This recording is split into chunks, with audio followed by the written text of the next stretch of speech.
Golden boot তো অনেক দেখেছেন, কিন্তু গোল্ডেন ফুট কি দেখেছেন কখনো? কোনো ফুটবলার এমন কিছু না পেলেও পেয়েছিলেন লিওনেল মেসি, সেটাও কিনা 2013 সালে, যার কিছুদিন আগে তিনি রেকর্ড গড়েন এক বছরে সবচেয়ে বেশি 91টি গোলের। এমন এক সময় তাকে দেওয়া হয় গোল্ডেন ফুট, যেই সময় মেসির কাছে পারফরমেন্সের দরকার ছিল দলের সবচেয়ে বেশি। কারণ প্রথম লেগে যে দল পিছিয়ে ছিল 2-0 গোলে, সেখান থেকে কামব্যাক করে মেসি বুঝিয়ে দেন তার পা সোনার চেয়েও দামি।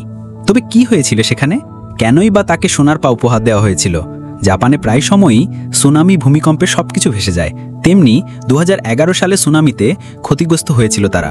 সেই সময় স্থানীয় মানুষকে সাহায্য করতে মেসির জন্য একটি স্বর্ণের পা বানান একজন জাপানিজ স্বর্ণকার, গিনজা তানাকা, যেটার জন্য প্রয়োজন হয় 25 কেজি স্বর্ণ, যার পেছনে খরচ হয় $5 মিলিয়ন। ভাবা যায়, 25 কেজি স্বর্ণ দিয়ে মেসির জন্য গোল্ডেন ফুট বানায় জাপান। ওইটা বিক্রি করে যে অর্থ পাবে সেটাই তুলে দেওয়া হবে প্রায় 2 বছর পরেও যারা ক্ষতি সেরে উঠতে পারেনি তাদের জন্য। তবে সেখানে ছিল ফুটবল সম্পর্কিত আরও একটি অসাধারণ স্টোরি, যে ঘটনা প্রমাণ করে মেসির পা আসলেই স্বর্ণের না, মেসির পা আসলে সোনার চেয়েও দামি। পুরো ঘটনা যেন কাকতালীয় বলা যায়। সময়টা 2013 সালের 21শে ফেব্রুয়ারি। সেদিন চ্যাম্পিয়ন্স লিগের দ্বিতীয় রাউন্ডে মুখোমুখি হয় বার্সেলোনা ও এসি মিলান। সেই ম্যাচে 2-0 গোলে হেরে বসে কাতালান ক্লাবটি। জেনে রাখা ভালো, নকআউটে ওই সময় পর্যন্ত কোনো দল 2-0 গোলে পিছিয়ে পড়ার পর কামব্যাক করতে পারেনি।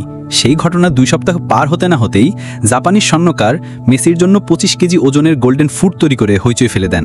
কেউ কেউ বলছিল মিডিয়া মেসিকে নিয়ে বেশি মাতামাতি করছে, এসব গোল্ডেন ফুট অযথা কাজ, এর উপর আবার দল হারায়, কথাগুলো বেশি আলোচনায় চলে আসে। তবে মেসি যেন সবাইকে মনে করিয়ে দেন, খেলা শেষ হয়নি, দ্বিতীয় লেগ এখনও বাকি, আর আমি সেই মেসি যে কিছুদিন আগেই এক বছরে 91 গোলের রেকর্ড করেছি। দ্বিতীয় রাউন্ডের দ্বিতীয় লেগ অনুষ্ঠিত হয় বার্সেলোনার ঘরের মাঠ ক্যাম্প নুতে, যেখানে কোয়ার্টার ফাইনালে যেতে হলে অন্তত 3 গোল লাগবে তাদের। ম্যাচের 5 মিনিটে বক্সের সামান্য বাইরে থেকে ঝাবির সাথে বল দেওয়া নেওয়া করে বক্সে ঢুকে নেওয়া তার বা পায়ের শট চেয়ে দেখা ছাড়া কিছুই করা ছিল না গোলকিপারের। ম্যাচের 39 মিনিটে বক্সের বাইরে থেকে ইনিয়েস্তার কাছ থেকে বল নিয়ে আবারও বা পায়ের জোরালো শট জড়িয়ে দেন জালে। শেষ পর্যন্ত তার জোড়া গোলে ভর করে 4-0 ব্যবধানে জয় নিশ্চিত হয় কোয়ার্টার ফাইনাল। ইতিহাসের প্রথম দল হিসেবে 2-0 গোলে পিছিয়ে পড়েও চলে যায় পরের রাউন্ডে। যারা সমালোচনা করেছিল 25 কেজি ওজনের সেই কয়েক কোটি টাকার গোল্ডেন ফুট নিয়ে, তারা এরপর চুপসে যান, সমালোচনা বন্ধ করে দেন। সেদিনের পারফরমেন্সে মেসি সবাইকে মনে করিয়ে দেন এই পা স্বর্ণের চেয়েও দামি।